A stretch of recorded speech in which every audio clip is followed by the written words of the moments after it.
welcome my friends, your friends, Richard Poon Balicar Rey.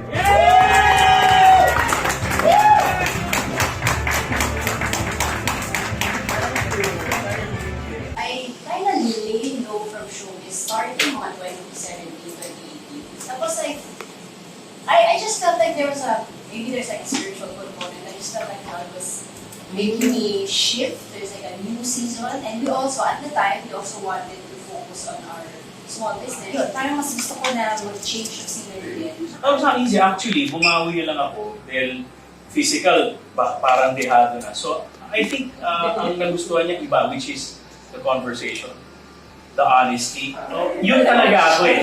Right. Diretsahan na, huwag na tayo maglokohan. Correct. It was so refreshing. Yeah. Kailan pinaka-sexy sa kanila? Naku, pag Is that lights on or lights off? Oh, pero wait lang. Happiness or chocolates? Naku, chocolate po Yes, eh. Best time for chocolates.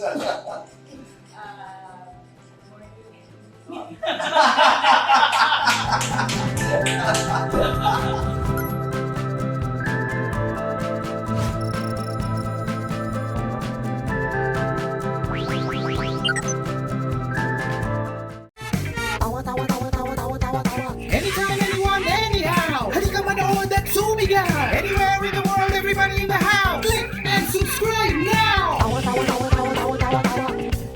You know.